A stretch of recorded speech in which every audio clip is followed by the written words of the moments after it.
হরে কৃষ্ণ কৃষ্ণ কৃষ্ণ হরে হরে হরে রাম রাম রাম হরে হরে হরে কৃষ্ণ কৃষ্ণ কৃষ্ণ হরে হরে হরে রাম রাম রাম হরে হরে নিতাই গৌর হরি বল গৌর গৌর প্রেমানন্দে। জয় রাধা মাধব কি, কুঞ্জ বিহারী কি, গৌর গৌর প্রেমানন্দে। হরে কৃষ্ণ। এটা ভক্তি সিদ্ধান্ত সরস্বতী ঠাকুরের 64টা গৌরীয় মঠের প্রতিষ্ঠাতা আচার্য, যিনি ভক্তি সিদ্ধান্ত সরস্বতী ঠাকুরের লেখা। ভাগবত, এটা গীতা না।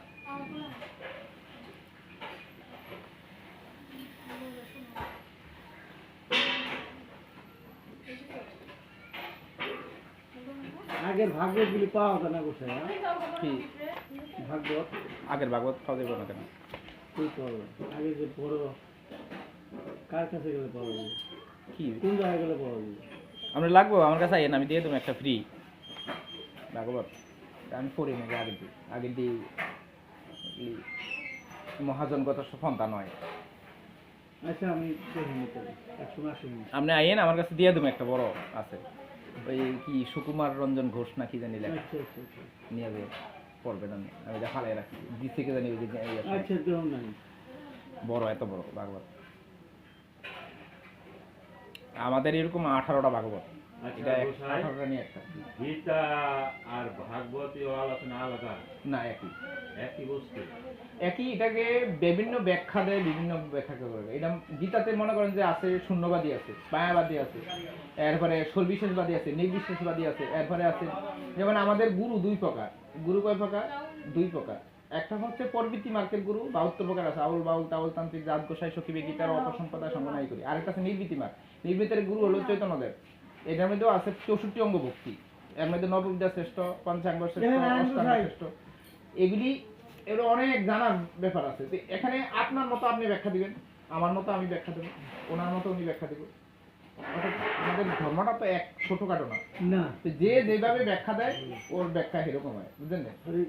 কিন্তু শ্লোক এক, আপনি যে কোনো গীতার শ্লোক এক, কথাটা বুঝলেন? ওই শ্লোক পাল্টাইতে পারবো না, কিন্তু ব্যাখ্যা করা পারবো। শ্লোক কারো পাল্টানোর ক্ষমতা নাই। আচ্ছা, সবাই পড়বেন।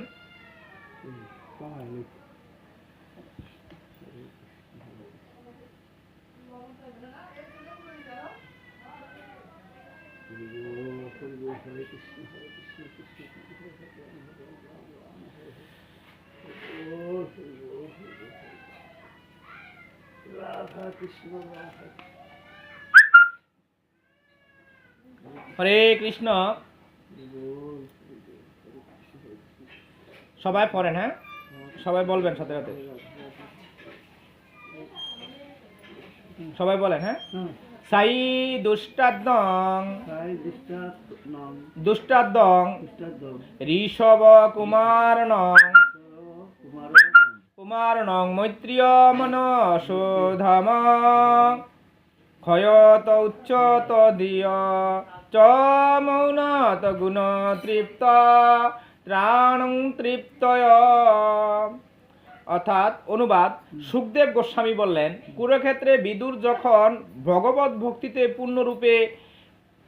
পূর্ণরূপে নিশ্চাত্ত ছিলেন, এইভাবে সুরধ্বনি গঙ্গার উৎসবস্থলে হরিদ্বারে পৌঁছে অগাধ জ্ঞানসম্পন্ন মহিষী মৈত্রীয় উপবিষ্ট অবস্থায় দর্শন করে সৌম্যতায় পরিপূর্ণ এবং দিব্য গুণাবলীর প্রভাবে পরিতুষ্ট বিদুর তখন তাকে জিজ্ঞাসা করেছিলেন। কি জিজ্ঞাসা করেছিলেন? তাৎপর্য, অচ্যুত ভগবানের প্রতি অনন্ত ভক্তির প্রভাবে বিদুর ইতিমধ্যেই সিদ্ধ অবস্থা প্রাপ্ত হয়েছিলেন। ভগবান এবং জীব গুণগতভাবে এক, কিন্তু পরিমাপগতভাবে ভগবান থেকে, কোনো জীব থেকে অনেক অনেক গুণ মহত্তত্ত্ব। তিনি চিরকালেই অচ্যুত,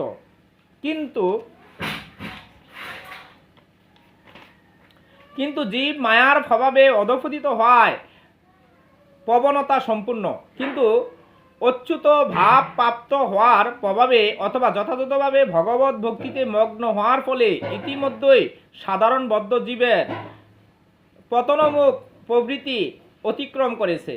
জীবনের এই স্তরকে বলা হয় অচ্যুত ভাব ও সিদ্ধ, যা ভগবত ভক্তির প্রভাবে সিদ্ধি লাভ করা সম্ভব। তাই ভগবানের প্রেমময়ী সেবায় যিনি মগ্ন, কোনো ব্যক্তি একজন মুক্ত অবস্থা আত্মা অর্থাৎ সমস্ত সংশোধনীয় গুণে বিভূষিত হয়। হরিদ্বারের গঙ্গার তীরে এক নির্জন স্থানে বিদগ্ধ মৈত্রীয় ঋষি উপবেশন করেছিলেন, আর সমস্ত দিব্য গুণাবলীতে বিভূষিত হয়ে ভগবানের শুদ্ধ ভক্ত বিদুর, যিনি দাসীর পুত্র হয়েও ভগবানের প্রেমময়ী সেবায় প্রসন্ন হয়েছিলেন, তিনি দাসীর পুত্র হয়েও ভগবানের প্রিয় ভক্ত হয়েছিলেন। হরে কৃষ্ণ। হরে কৃষ্ণ, হরে কৃষ্ণ, কৃষ্ণ কৃষ্ণ হরে। দ্বিতীয় শ্লোকটা বললে আমি একটু ব্যাখ্যা দেব। বিদুর উবাচ সুখায় কর্মাণি করতি লোক নতে সুখ বন্নাদু পরমং বা বিক্ষতে ন সুখ যত্র ভগবান ব্রদয়। অনুবাদ: বিদুর বললেন, হে মহিষী, এই জগতে সকলেরই জড় সুখ ভোগের জন্য সকাম কর্মে লিপ্ত হয়, কিন্তু তার ফলেও তাদের জড় সুখ লাভ হয় না অথবা দুঃখের নিবৃত্তি হয় না। পক্ষান্তরে তাদের গৃহে সর্ব অবস্থায় বিপদগ্রস্ত তারা হয়। তারা সুখের আশায় অধিকতর কর্ম করার ফলেও সংসারেময় অশান্তির দুঃখ দুর্দশায় তাদের জীবন প্রতিবাহিত হয়। একথা যেমন সত্য, তাই তারা কোনো দিনও সুখ লাভ করতে পারে না, তাও সত্য। অচিরেই তারা দুঃখের সাগরে বারবার হাবুডুবু খায়, তারা নিজেকে সুখী মনে করে। তাই আপনি দয়া করে তাদের বলুন, প্রকৃত সুখ লাভের কিভাবে আমাদের জীবনযাপন করা কর্তব্য। যদিও আমরা এই সংসারে বহু সুখের জন্য অন্বেষণ করি, সুখ পাই। হ্যাঁ, আজকে যদি মনে করি যে আমি একটু ভালো, কালকে আমার একটা মহাবিপদ, হাসপাতালে যাওয়া লাগে, বিভিন্ন সমস্যা। এই জগতে যত বড় লোক হোক আর গরিব হোক আর রাস্তার ভিখারি হোক, কেউ সুখী নয়। আমরা কেউ সুখী? কেউ সুখী নয়। বড় লোক হইলে হার্টের সমস্যা, লাভার সমস্যা, কিডনির সমস্যা, ভালো ভালো খাইয়া সমস্যা বেশি হয়। আরো গরিব হইলে তার কি, সারাদিন পরিশ্রম করে কিন্তু স্বাস্থ্য ভালো থাকে, কিন্তু অভাব অনটনে তার জীবন কাটে। এই জন্য সুখ কোথাও নাই। বৈষ্ণব গোসাইরা, আমি আপনাকে একটা অনুমতি চাই। আপনারা যদি অনুমতি দেন তাহলে আমি গোসাইরে এসে জিজ্ঞাসা করুন যে আচ্ছা, একটু পরে। আচ্ছা, একটু পরে আমি বলতেছি বিদুরকে। বিদুর মৈত্রীয় কয়েকটি সাধারণ প্রশ্ন করেছিলেন। যেহেতু তার প্রকৃত উদ্দেশ্য ছিল উদ্ধব, বিদুরকে বলেছিলেন মৈত্রীয় ঋষির কাছে গিয়ে ভগবানের নাম, যশ, গুণ, লীলা, পরিকর ইত্যাদি সম্বন্ধে প্রশ্ন করতে, এবং তাই মৈত্রীয় কাছে গিয়ে বিদুরের সেই প্রশ্নগুলির কথা উচিত হয়েছিল, কিন্তু তা স্বাভাবিকভাবে নগ্ন তার বংশ। তিনি প্রথমেই ভগবানের সম্বন্ধে জিজ্ঞাসা করলেন। সাধারণ মানুষের পক্ষে বসে তিনি প্রথমেই ভগবানের সম্বন্ধে জিজ্ঞাসা করলেন। সাধারণ মানুষের পক্ষে অত্যন্ত গুরুত্বপূর্ণ যে বিষয়, সে সম্বন্ধে প্রশ্ন করেছিলেন। সাধারণ মানুষের পক্ষে ভগবানকে জানা সম্ভব নয়। তাকে প্রথমে মায়ার প্রভাবে আচ্ছন্ন হয় এবং তার প্রভাবে অসহ সম্বন্ধে তার অবগত হবে। মায়ার প্রভাবে মানুষ মনে করে যে সকাম কর্মের মাধ্যমে যে সুখী হতে পারবে, কিন্তু প্রকৃতপক্ষে তার ফলে মানুষ কর্মের বন্ধনে অধিক থেকে অধিকতর জড়িয়ে পড়ে এই জীবনের সেই সমস্যার কোনো সমাধান খুঁজে পায় না। এই সম্পর্কে তিনি একটি সুন্দর গানও লিখেছেন। সুখের লাগিয়া এ ঘর বাঁধিনো অনলে পুরিয়া গেল। প্রকৃতির নিয়মে এমন, সকলেই জড়জাগতিক পরিকল্পনার মাধ্যমে সুখী হতে চায়, কিন্তু প্রকৃতির নিয়মে এতই নিষ্ঠুর যে তার সেই পরিকল্পনা যে আগুন লাগিয়ে দেয়। সকাম কর্মীরা তাদের পরিকল্পনার মাধ্যমে সুখী হতে পারে না, তাই তাদের নিরন্তর সুখ ভোগের আকাঙ্ক্ষা কখনো পরিতৃপ্ত হয় না। হরে কৃষ্ণ। আমাদের কোনোদিন পরিতৃপ্ত হয়? সবসময় আমাদের সংসারে কি দুঃখ। হরে কৃষ্ণ। বিদুর হলো দাসীর পুত্র। তিনি আগের জন্মে ছিলেন উদ্ধব। এই উদ্ধবই পরবর্তী জন্মে বিদুর হয়ে জন্মগ্রহণ করেছিলেন, যে কৃষ্ণের সখা যে উদ্ধব। মানে এই উদ্ধব একটা কর্মফলের কারণে তিনি বিদুর রূপে জন্মগ্রহণ করেছিলেন। আমি কিন্তু এটা বলি, এই প্রশ্ন এটা আমি করি না, মানে ধৃতরাষ্ট্র অর্জুন কি লাগে বিদুর, এটা বলছি। উনি দাসী পুত্র ছিলেন, মানে বিবাহ করেছিল, এখানে বিবাহ করে হয়েছিল। বিবাহ করার পরে একজন দাসী দেওয়া হয়তো আগে, হ্যাঁ, রাজ পরিবারে। তখন এই তার সাথে বিদুরের বউয়ের বিবাহ হয়েছিল। তখন এই সেই মানে সন্তান জন্ম হয়েছিল। তাকে ওই রাজ পরিবারে তাদেরকে সম্মান দেওয়া হতো, কার? রাজার সম্মানই দেওয়া হতো। তখন ওই পিতার সন্তান জন্ম হইলে তাকে দাসীর পুত্র বলেই বিবেচিত করা হতো। রাজ পরিবারে যদিও অধিকার দেওয়া হতো, কিন্তু তাকে কি দাসীর পুত্র বলেই বিবেচনা করা হতো। তখন ওই যে বিবাহ করার সাথে একজন দাসী দিত মেয়ের সাথে, আর তার পুত্রই দিত। এখনো দেয় গোসাই, কিন্তু সেটা প্রকাশ করা আচ্ছা যাক, সেটা হচ্ছে যার যার ব্যাপার।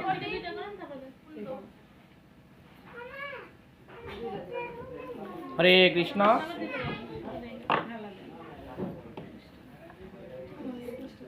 তারপরে একটা সম্বন্ধ হয়, কেউ মামা কাকা বা খাল এরকম ভাবে সম্বন্ধ হয়, কিন্তু আসলে অরিজিনালি তিনি দাসীর পুত্র,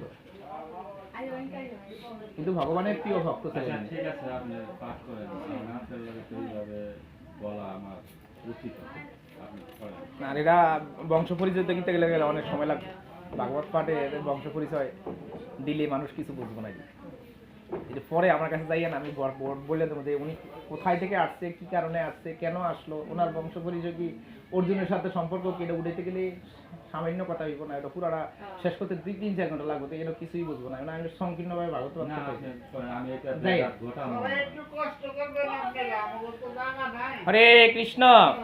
তাই আমরা এই যে আজকে অনুষ্ঠান করছেন ভগবত প্রসাদ নাকি, হরে কৃষ্ণ, কি ভগবত প্রসাদ আপনারা পাবেন। করেন, হ্যাঁ, করেন এই প্রসাদের মহিমা একটু বলি নাকি, প্রসাদের মহিমা। হরে কৃষ্ণ।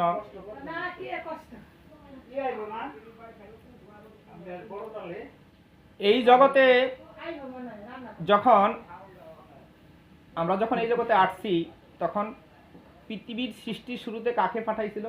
নারায়ণকে পাঠাইছিল। কাকে পাঠাইছিল? নারায়ণ। তো নারায়ণ কোথা থেকে এসেছে? বৈকুণ্ঠ থেকে। কোথা থেকে?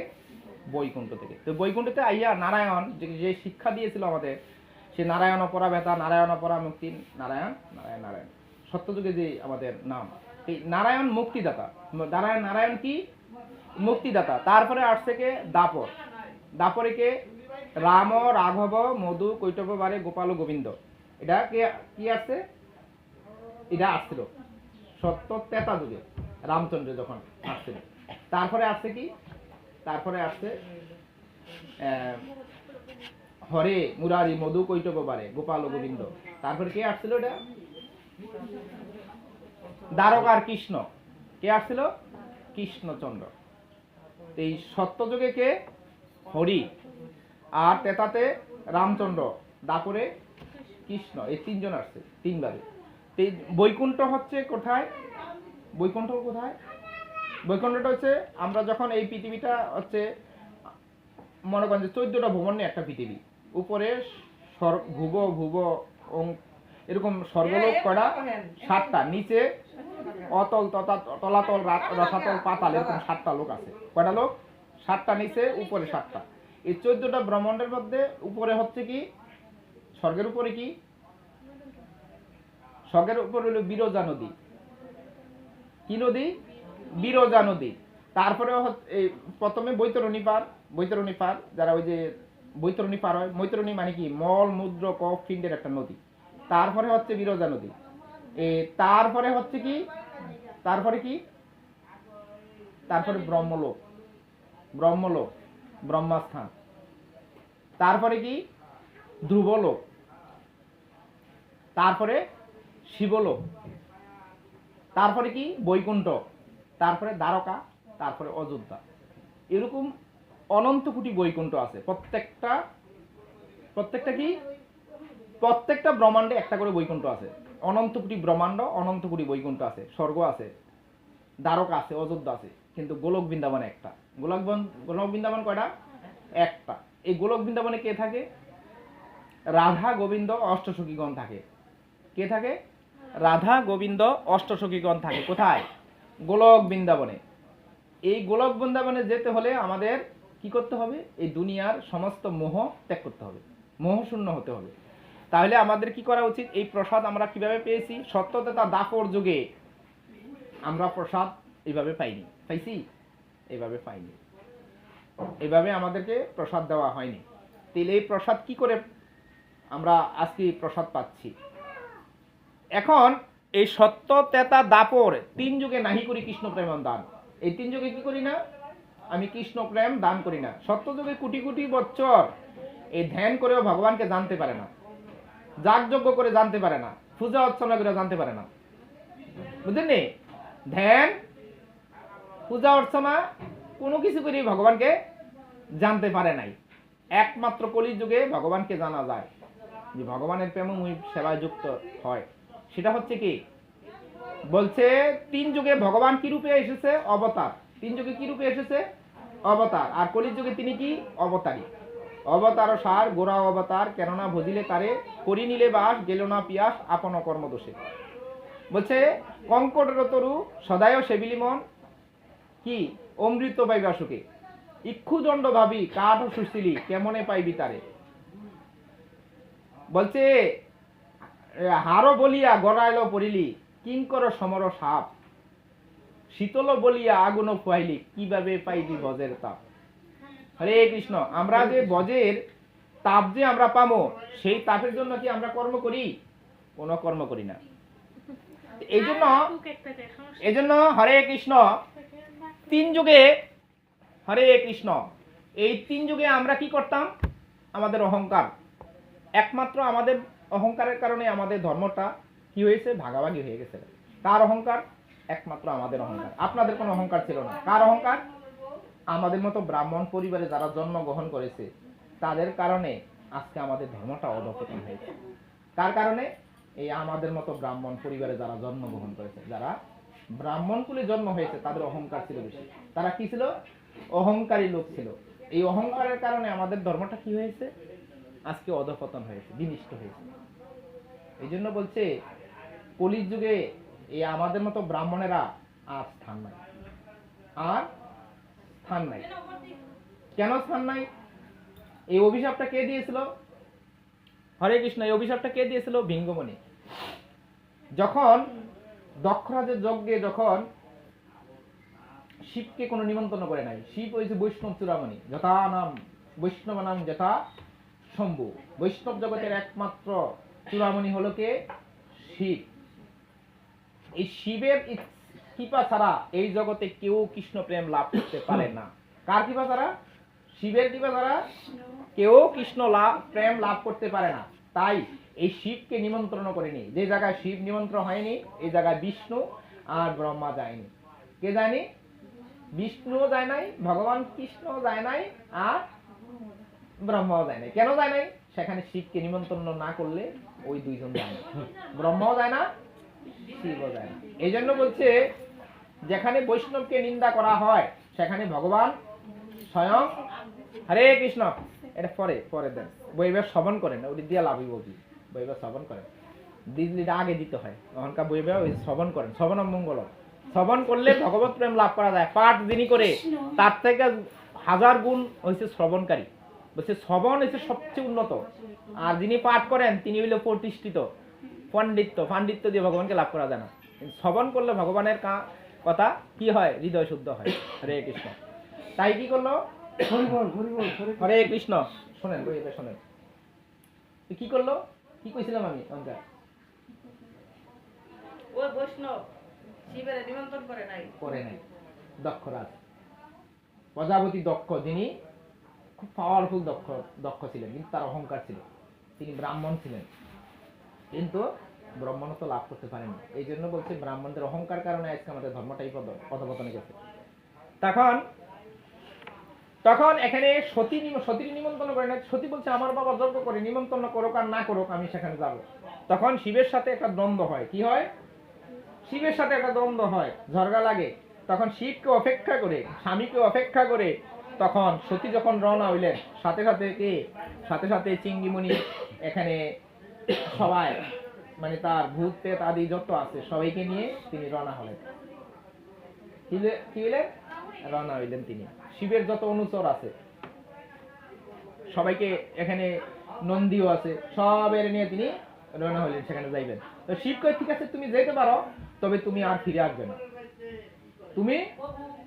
আমি জানি তুমি ফিরে আসবে না, সেখানে তোমার এই যাওয়াটা তোমার মৃত্যুর কারণ হয়ে দাঁড়াবে। এই জন্য আমি তোমার অনুমতি করি নাই। আমি চাই না কেউ মারা যাক, আমি তোমাকে হারাবো, আমি জানি।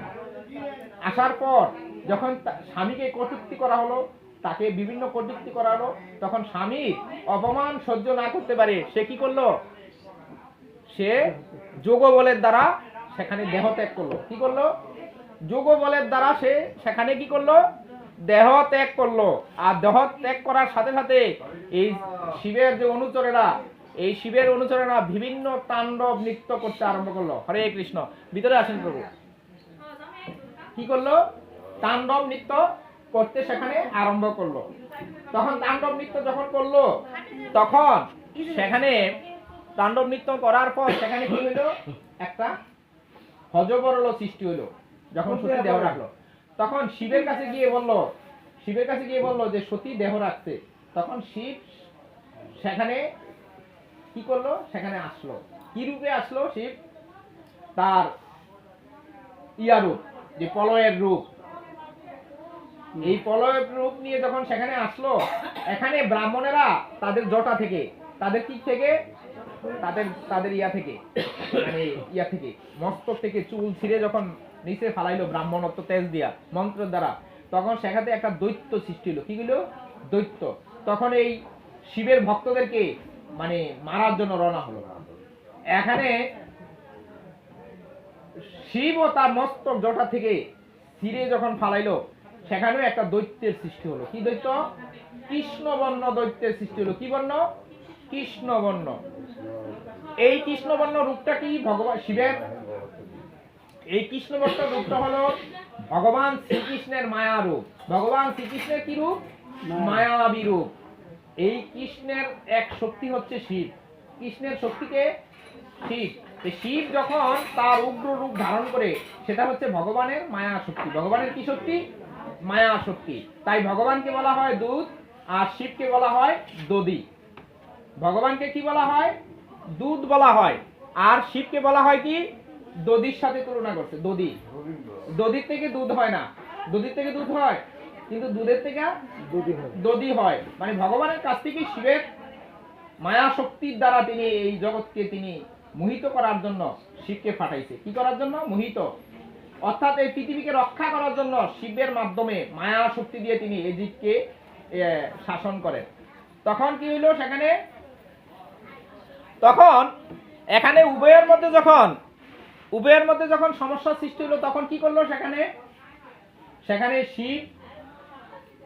শিবকে রক্ষা করার জন্য তখন দেবতারা ব্রহ্মার কাছে যায়। ব্রহ্মা বলছে তুমি বিষ্ণুর কাছে যাও।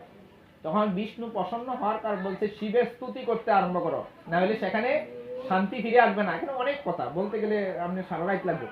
আমি অল্প মাঝখানে তখন কি করলো? যে সেখানে সে বিষ্ণু বললো যে তুমি না শিবের স্তুতি করো। শিব হচ্ছে আশুতোষ। শিব কি? আশুতোষ, যিনি অল্পেতে সন্তুষ্ট হয়ে যান। তাই শিবের স্তুতি করো তোমরা। তো যখন শিবের স্তুতি করতে আরম্ভ করলো, শিব প্রসন্ন হলো। শিব কি হলো? প্রসন্ন হলো। এর মধ্যে শিব 51টা পীঠ আছে, যোগপীঠ 51টা। মানে যে দেবী দুর্গা যে দেহ থেকে, যে সতীর দেহ থেকে 51টা মন্দির হয়েছিল। সেখানে অনেক কথা, সেখানে আর যাবো না। তখন এই শিবকে প্রসন্ন স্তুতি করে দেবতা সবাই তখন সন্তুষ্ট করলো। আর সেই যজ্ঞে ছিল দেবতারা, ঋষিরা, বিভিন্ন সবাই ছিল, কিন্তু এখানে 3 জন ছিল ছিল না, বিষ্ণু ছিল না, ব্রহ্মা ছিল না, শিব ছিল না। তখন যজ্ঞ যখন শান্তির হইল, তখন সেখানে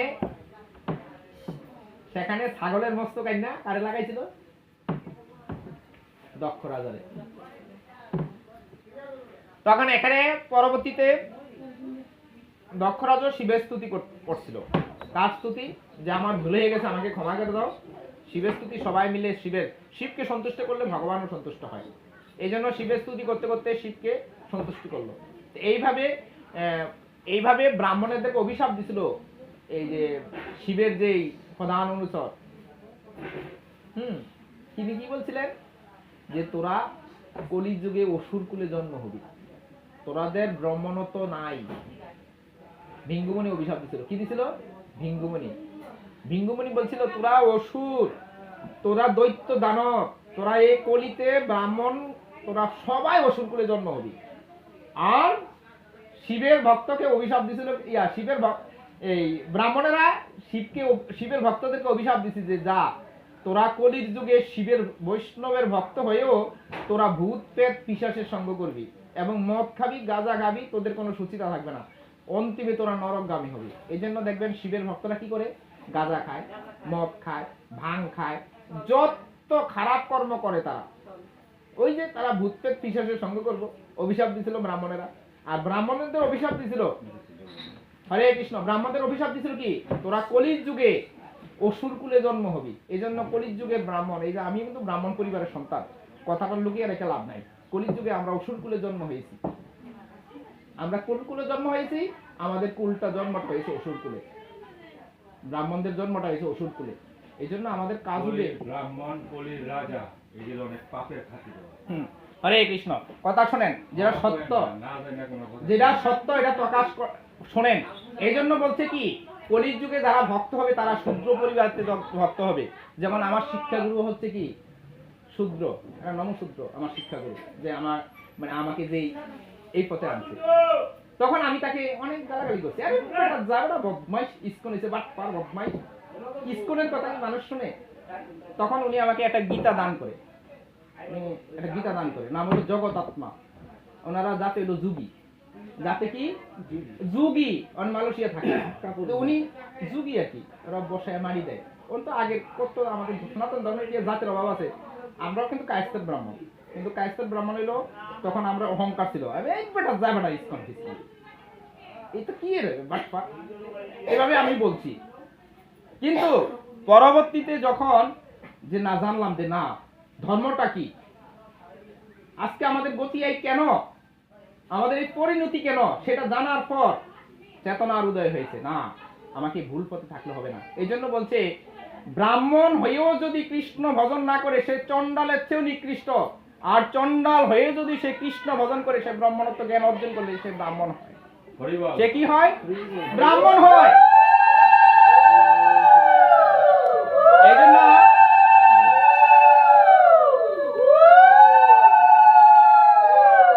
হরে কৃষ্ণ, কথা শোনেন, তো বলছে ব্রাহ্মণ কুলে জন্ম হয়ে যদি তিনি কৃষ্ণ বিমুখ হয়, তিনি চণ্ডাল চেয়েও অধম হয়। চণ্ডাল কুলে জন্ম হওয়াটাও ভালো, কিন্তু ব্রাহ্মণ কুলে জন্ম হয়ে যদি কৃষ্ণ বিমুখ হয়, এই কৃষ্ণ বিমুখ কোনোদিনও ভগবান ভক্ত হতে পারে না। এই জন্য বলছে কলির ব্রাহ্মণ খুজ্জালয় দান, নিজে ডুবে ডুবায় যজমান।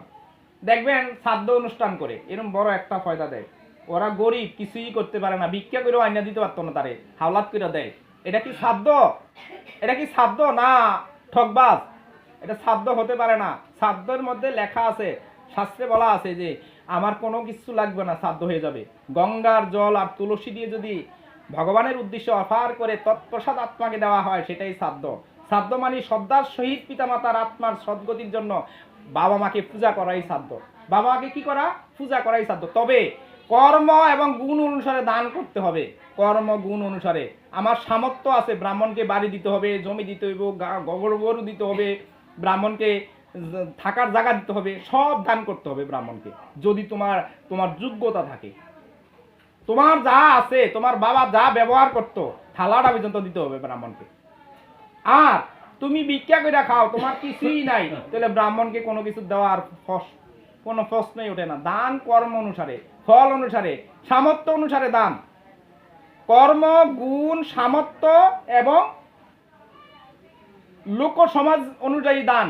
আমার কিছুই নেই, আমি খাই ভিক্ষা করে পরের জায়গায় থাকি, তো আমার কি করতে হবে? ব্রাহ্মণ আইন না, বলে ব্রাহ্মণ ঠাকুর আমার তো কিছু নাই। ওই ব্রাহ্মণ উচিত বলছে কিছুই লাগবে না, তুমি তুলসী আনো, তিল আনো, গঙ্গা জল আনো, একটু ভগবত প্রসাদ রান্না করো, আমি আত্মার উদ্দেশ্যে দান করে দেই, এটাই শ্রাদ্ধ। একটু বাবা মারে পূজা করি, কি করি? একটু আগরবাতি মোমবাতি আনলেন, 100 টাকা খরচ করলে শ্রাদ্ধ হয়ে যায়। কিন্তু শাস্ত্রে বলা আছে শ্রাদ্ধ করতে হলে অনেক কিছু দান করতে হয়, যদি তোমার সামর্থ্য থাকে ওই দান আপনাকে করতে হবে। কারণ ব্রাহ্মণের কাজ হলো দান গ্রহণ করা, আর ওই গুণ অনুসারে দান গ্রহণ করতে হবে। যার নাই তার কাছে কিছুই চাওয়া যাবে না, যার আছে তার দিতেই হবে, যার আছে তার দিতে হবে। এই জন্য দেখবেন আগের দিনে শ্রাদ্ধ হইলে গরু দান করতো, কি দান করতো? বাড়ি দান করতো, থাকার জায়গা, অনেক প্রকার দান আছে, ষোড়শ দান, এরপরে অনেক দান আছে, 6 দান, তিল দান, মানে আমাদের কি অনুসারে? কর্ম অনুসারে দান। ওই যে আপনার দান মানে শ্রাদ্ধ মানে কি? আমার কর্ম, আমি পারি না, আমি একটা এক গ্লাস জল দেবো, একটা কলা, এই যে বিদুরের কলা চুলকা খাবে ভগবানকে লাভ করছে, কলাও দেয় নাই, চুলকা প্রেমের বিনিময়ে ভগবানকে লাভ করছে। আর যুধিষ্ঠির রাজভোগ দিছে, ভগবান ফিরেও তাকায় নাই, তাকাইছে? ফিরেও তাকায় নাই। তাই জন্য গুণ কর্ম অনুসারে কি করতে হবে? দান করতে হবে, নাকি? হরে কৃষ্ণ।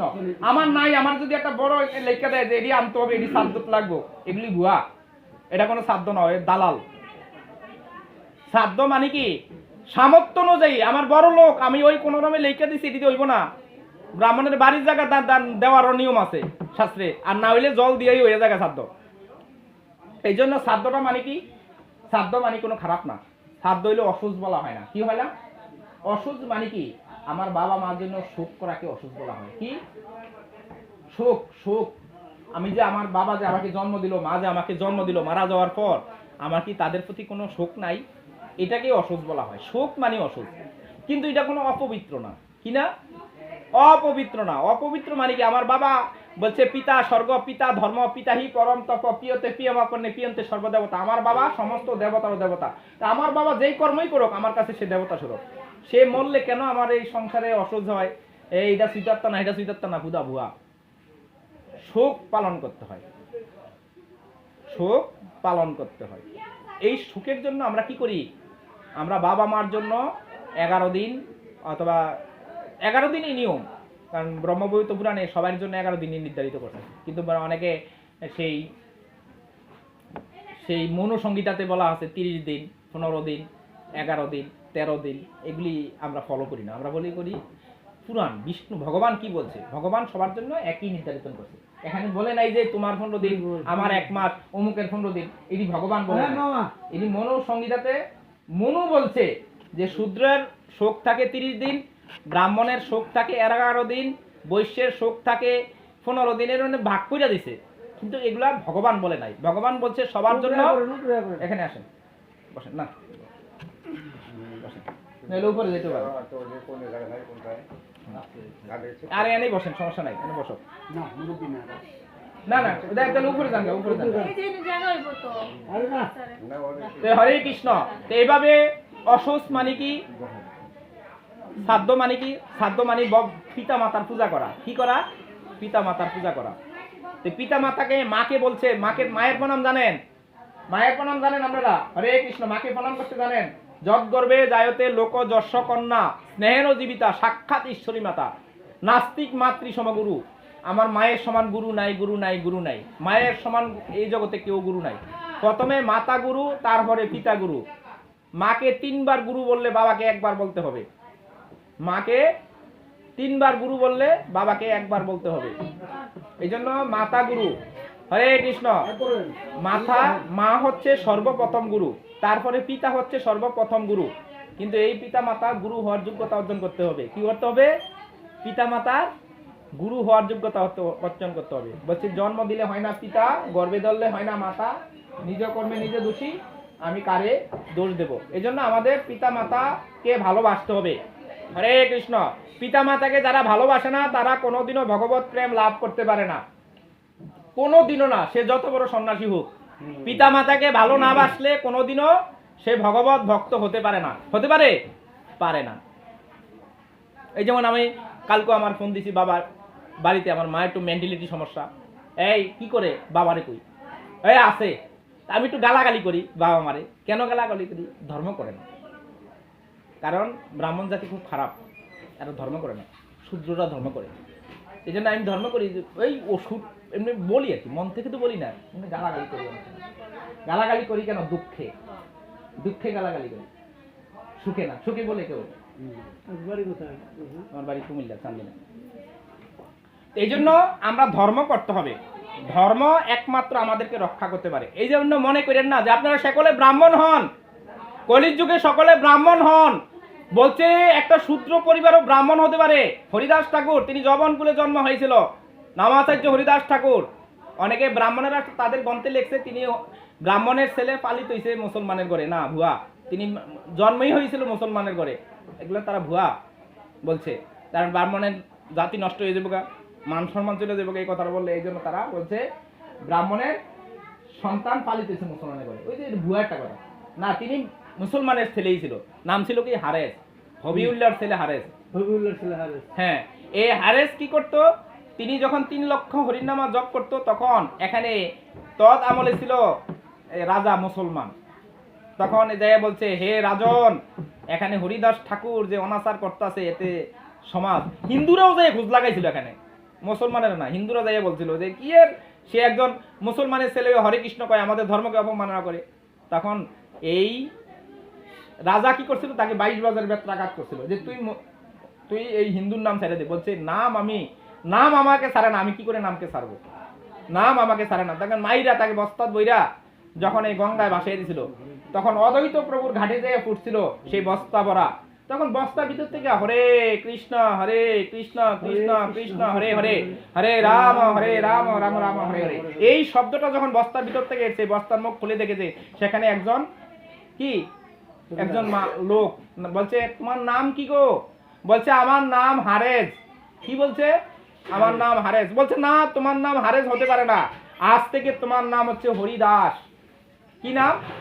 হরিদাস। পরবর্তীতে ভক্তেরা তার নাম দেয় নামাচার্য হরিদাস ঠাকুর, তিনি নামের আচার্য। এই হরিদাস ঠাকুরকে যখন অদ্বৈত প্রভুর, হরে কৃষ্ণ, অদ্বৈত প্রভুর বাবা যখন মারা যায়, দেহ রাখে, তখন এই হরিদাস ঠাকুরকে নিমন্ত্রণ করছিল। কাকে নিমন্ত্রণ করছিল?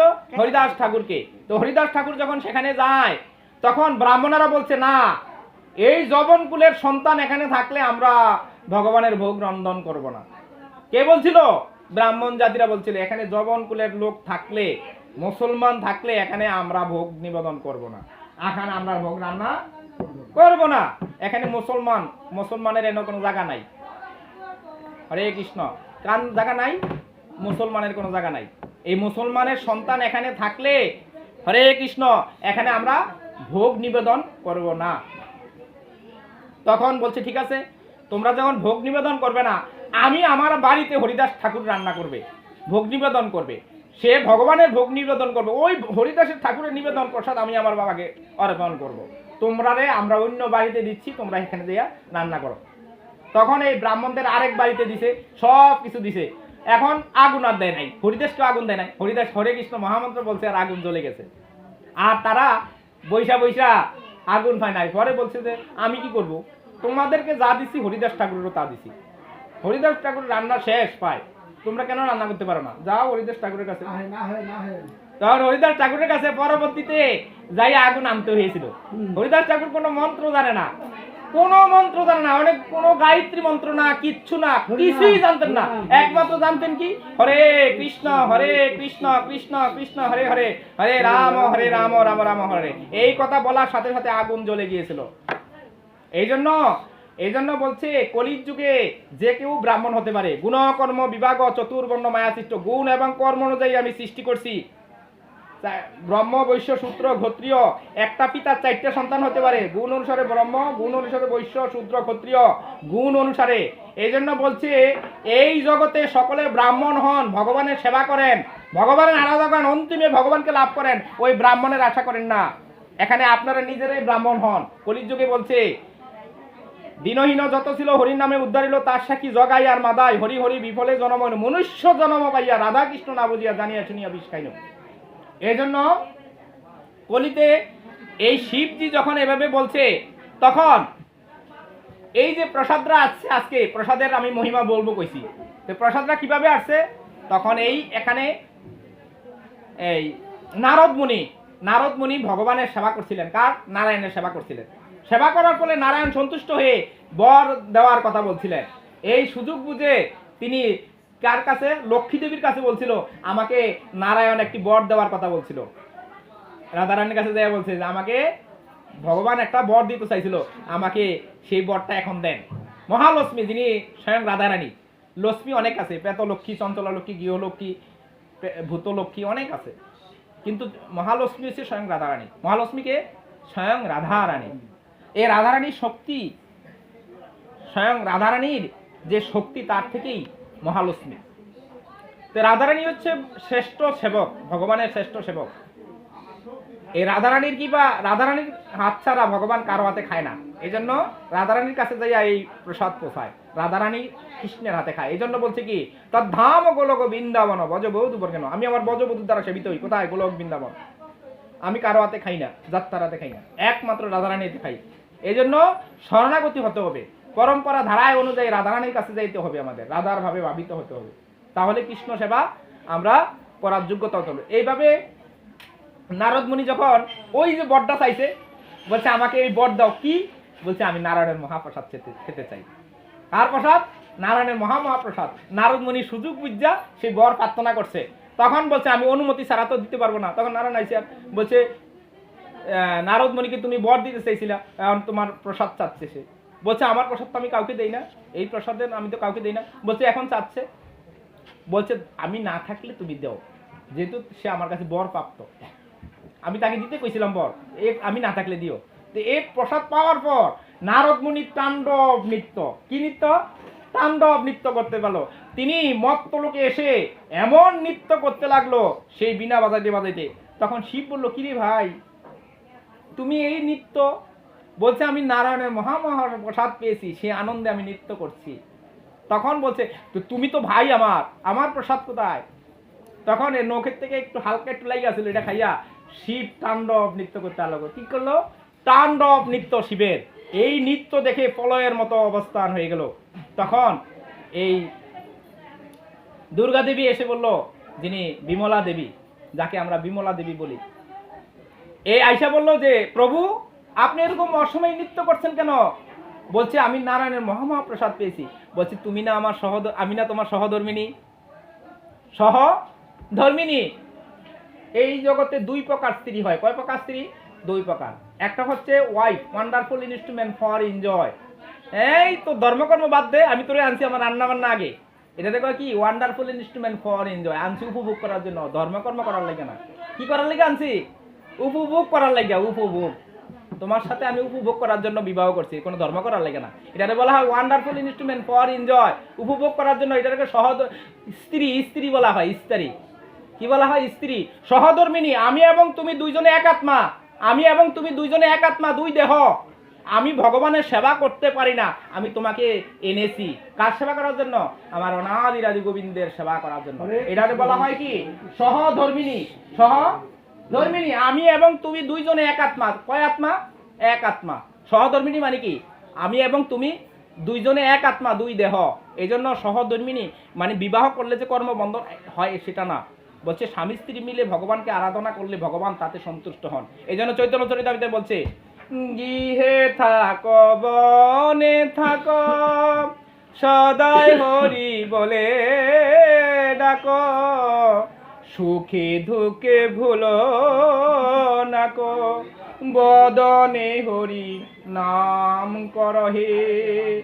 ওরে বদনে হরি নাম করহে, ওরে জীবন হইল শেষ, না বুঝিল ঋষিকেশ, এখনো চেতনা পাইয়া রাধা গোবিন্দের নাম করহে। হরে কৃষ্ণ। বসেন। এই জন্য আমাদের এই জীবন কিভাবে শেষ হয়েছে আমরা নিজেরা জানি না যে আমি কে। আসলে আমরা কেউ ব্রাহ্মণ নই, কেউ বৈশ্য নই, কেউ শূদ্র নই, কেউ ক্ষত্রিয় নই।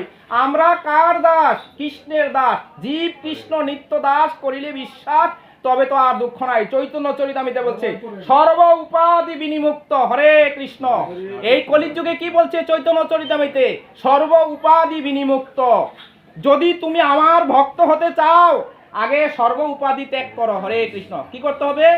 সর্ব উপাধি ত্যাগ করতে হবে। আমি ব্রাহ্মণ নই, বৈশ্য নই, শূদ্র নই, ক্ষত্রিয় নই, সন্ন্যাসী নই। আমি কি? আমি হচ্ছি ভগবানের নিত্য দাস।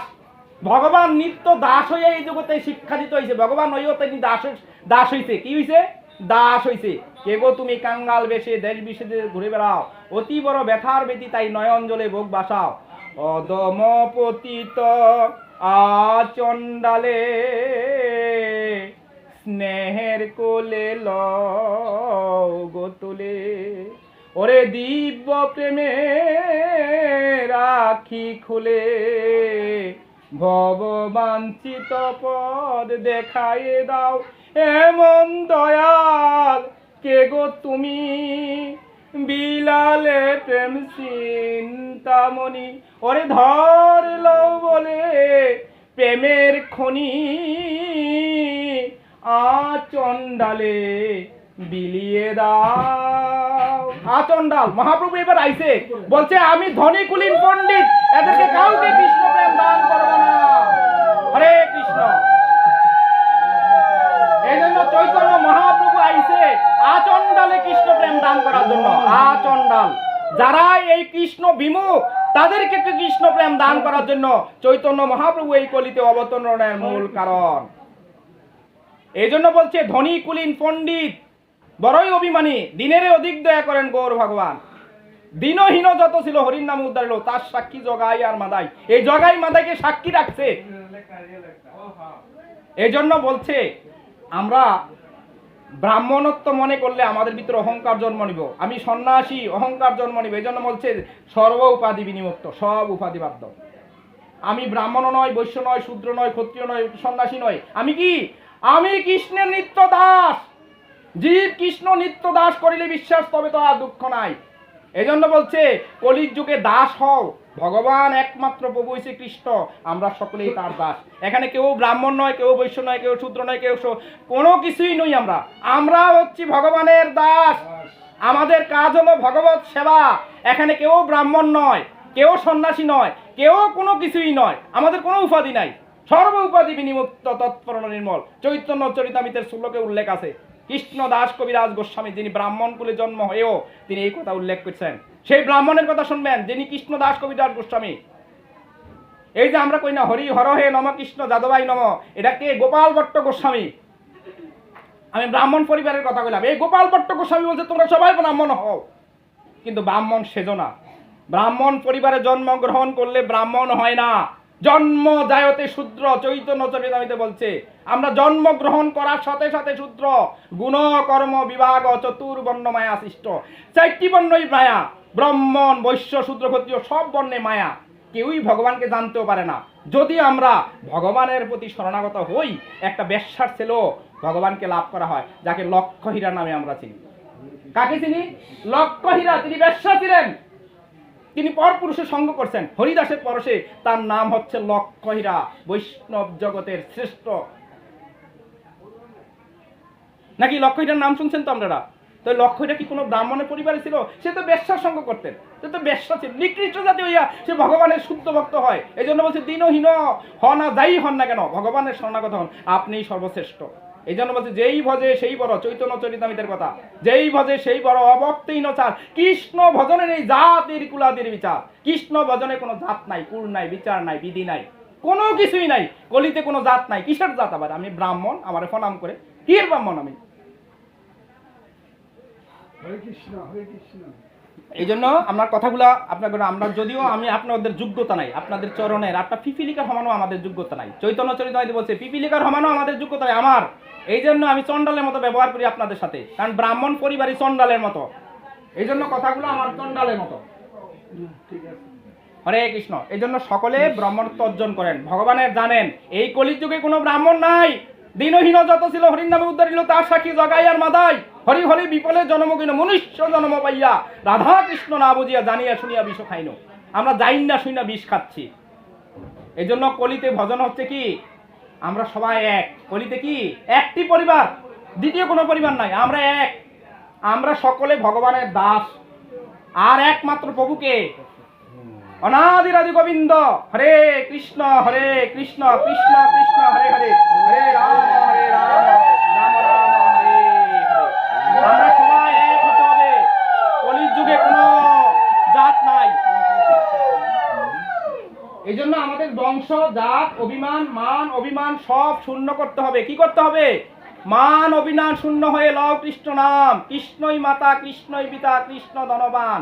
কোটি জন্মে কর যদি শ্রবণ কীর্তন, তথাপি না নাহি পাইবে ভজের নন্দন।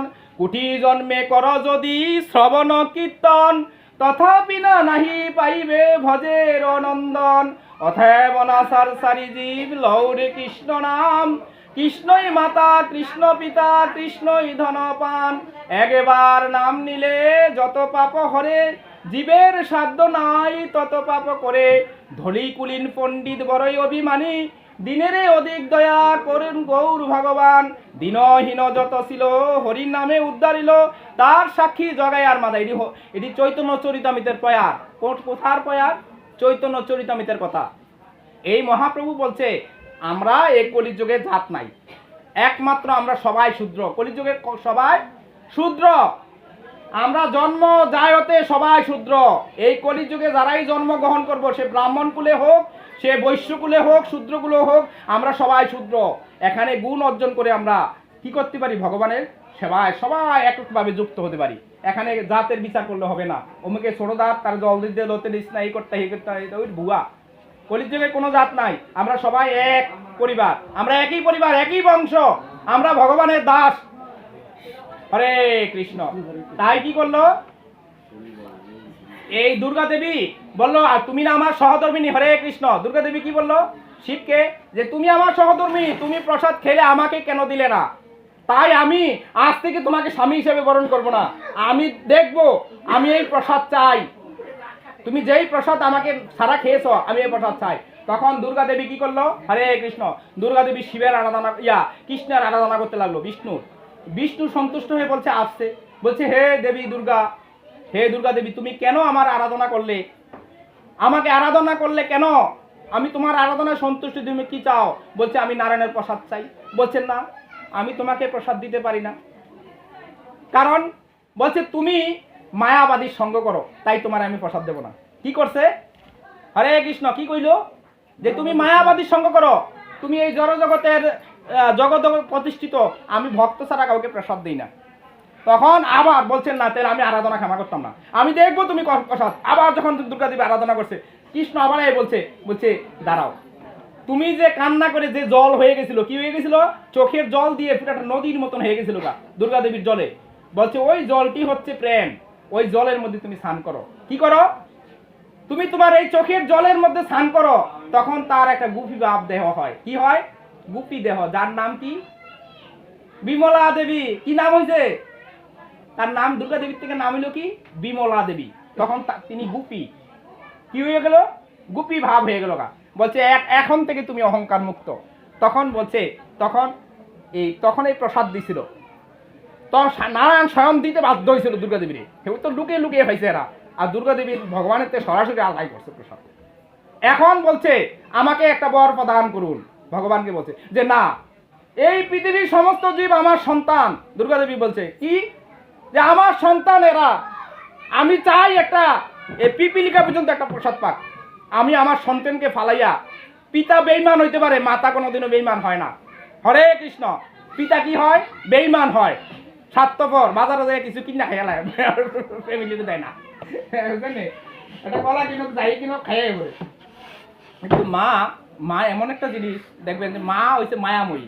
যদিও মাকে শূদ্রের সাথে তুলনা করছে, কিন্তু মার মধ্যে মায়া বেশি। তারাই ভগবানকে লাভ করে বেশি। দেখবেন যত বিদুর বিদুরের বউ কিন্তু এত ভজনা করে নাই, কিন্তু বিদুরের আরাধনা কর, বিদুর কিন্তু কৃষ্ণের প্রিয় ভক্ত হয়েও আগে পায় নাই, পাইছে কে? বিদুরের বউ। হ্যাঁ, এই জন্য নারীরা অল্প ডাকলে ভগবান সন্তুষ্ট হয়ে যায়। আর নারীরা হচ্ছে মায়াময়ী, ছলনাময়ী, ছলনা ভাবময়ী। এই জন্য নারীদের কি করতে হবে? ছলনা, মানে নারীদের কারণে পৃথিবী ধ্বংস হয়, নারীদের কারণে ভগবানকে লাভ করা যায়। এই জন্য বলছে নারীরাই ছলনাময়ী, নারীরাই প্রেমময়ী, নারীরাই মায়াময়ী। আবার রাক্ষসীও রাক্ষসীর মধ্যে নারীদের মধ্যে তুলনা করছে। কিন্তু পুরুষেরা একটু স্বার্থপর, কিন্তু স্বার্থপর হইলো ভাগবত যেহেতু নারীদের প্রাধান্য বেশি দিচ্ছে এখানে। যেমন এই যে গীতা, গীতা একটা নারীর নাম, ভাগবত একটা নারীর নামই। সমস্ত গ্রন্থ যেমন বেদ পুরাণ যাই আছে সমস্ত নারীর নামেই উল্লেখ করা হয়েছে।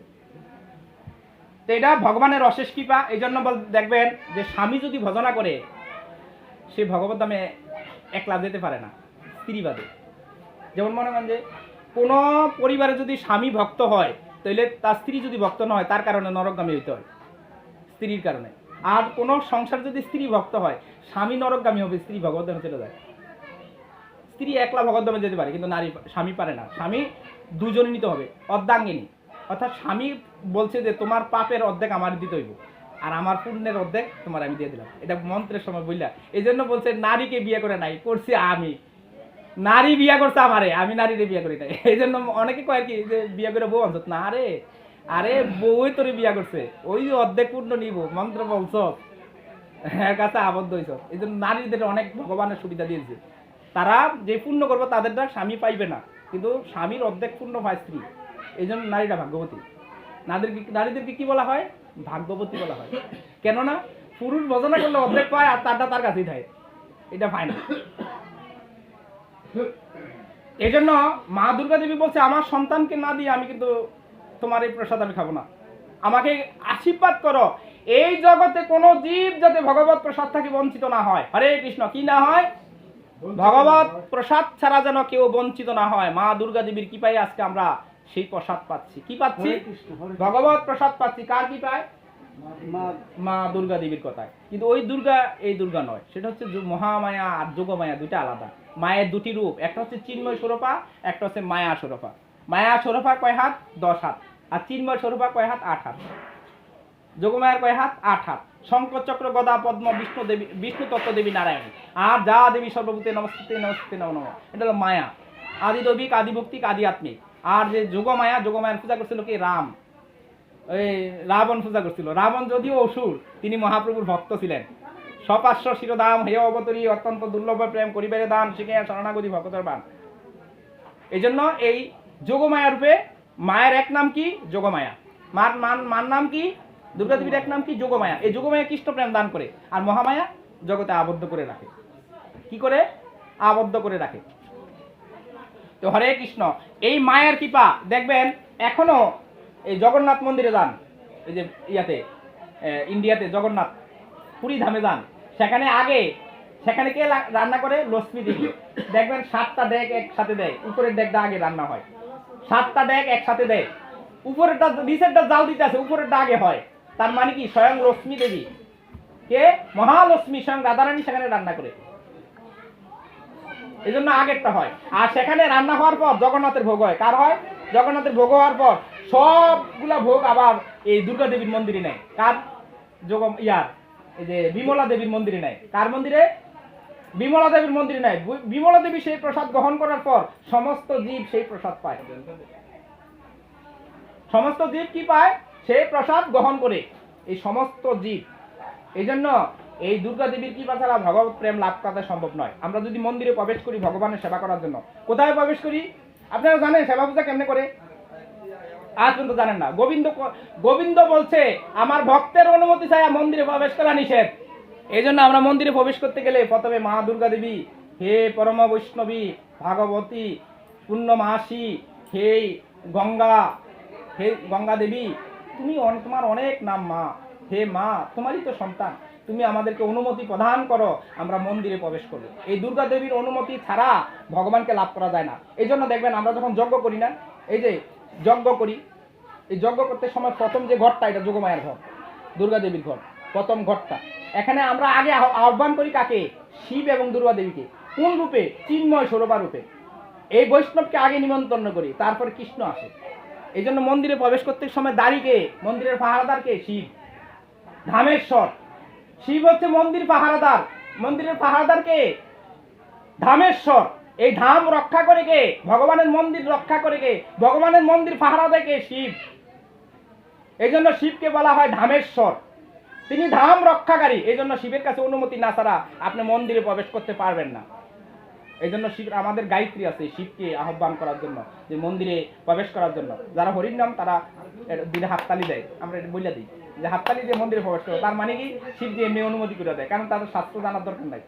এই জন্য আমরাও যে যারা দীক্ষিত ভক্ত আছে তাদের হাততালি দিয়া, যারা ব্রাহ্মণ দীক্ষিত তারা গায়ত্রী বললে প্রবেশ করতে হবে। তারা ঘর থেকেই স্নান করার সাথে সাথে গায়ত্রী, ওই এখান থেকে জাগানো, যেমন সকালে উঠে ভগবানকে স্নান করাইতে হয়, জাগাইতে হয়, সব কিছু করতে হয়, কিন্তু এটি করতে গেলে 4-5 ঘন্টা সময় লাগবে। ওই আমরা স্নান করা অবস্থায় মন্ত্র বলা আরম্ভ করি, আর মন্দির খোলা পর্যন্ত মন্ত্র বলতে থাকি, মনে মনে বলতে থাকি মন্ত্র। তারপর হয়ে গেছে এত যে কতক্ষণ জাগাইতে গেলে 3 ঘন্টা লাগলে আমরা পূজা দিব কোন সময় নাকি? তো সাধারণ স্মরণ নিলা না করিলেও যথা খেলা, সাধনে পাইবে যা, সিদ্ধ দেয় পাইবে যা। এই জন্য স্মরণ করতে হবে, স্মরণ করলে ভগবান গ্রহণ করে। এই জন্য স্মরণের মাধ্যমে স্নান টান যা আছে সব করাই, পরে আমরা উপলক্ষ একটা স্নান করাই দিই। মন্ত্র হচ্ছে মনের ব্যাপার, স্নান হচ্ছে মনের ব্যাপার, আরাধনা মনের ব্যাপার। এই জন্য আমরা অনেক হয়তো বা ইস্কন কোনো দেবতাদের স্মরণ করি না, আমরা 33 কোটি দেবতা স্মরণ করি, 33 কোটি দেবতা। কিন্তু ভগবান শ্রীকৃষ্ণ বলছে যে যারা আমারে না, এই জন্য বলছে কি ভগবানের ভক্ত ভগবানকে দিয়া তারপরে দেবতাদের দেয়। এই জন্য বলছে দেবতাদেরকে সরাসরি যদি আপনি প্রসাদ দেন এটি খায় ভূত পেতারা, কারণ ভগবত ভক্তরা ভগবত প্রসাদ ছাড়া খায় না। আপনি 10টা থালার মধ্যে প্রসাদ দেন এটি খায় ভূত পেতারা, ভগবান খায় না। ভক্তরা ভগবত প্রসাদ খায়। আপনারা যেখানে আইছেন কার আশা আইছেন? বৈষ্ণব সেবার উদ্দেশ্যে আইছেন, ভগবানের প্রসাদ সেবা। ভগবত প্রসাদ সেবন করিতে হয় সকল প্রপঞ্চ হয়। দেবতারা অপেক্ষা করে আমার ভক্ত আমাকে ভগবত প্রসাদ দান করবে। এই জন্য এই প্রসাদগুলো দেবতাকে দিলে দেবতায় খাইবো। আর যদি আপনি ওই জায়গায় থালায় থালায় চিনি দেন, যায় দেন, এটি খাইবো ভূত পেতে, খাইবো পিঁপড়া, ওটি ভগবান খায় না, এটি দেবতারাও খায় না। ভক্তরা কি খায়? আপনি চিনি দিলে খাইবো ভগবত প্রসাদ ছাড়া? এই আপনারা কি লেখাইছেন? আপনি অন্য প্রসঙ্গ উঠান। তো হরে কৃষ্ণ। এই জন্য ভগবানের উদ্দেশ্যে ভোগ নিবেদন করে দেবতাদেরকে দিতে পারেন। দেবতারা মহাপ্রসাদ খাওয়ার উদ্দেশ্যে আমাদের জন্য আসছে। হরে কৃষ্ণ। এই জন্য ভগবত প্রসাদ সকলের কাম্য। এই মা দুর্গা দেবীর কারণে আজকে আমরা প্রসাদ পেয়েছি। এই প্রসাদ সেবন করলে আমাদের দেহ মার্জিত হয়। চেত দর্পণ মাধ্যমে ভব মহাদাবাগ্নি নির্বাপনম সেবা পরিবর্তন দিকা বিতরণ বিদ্যা জীবন। এই চিত্তরূপী দর্পণ তখনই মার্জিত হয়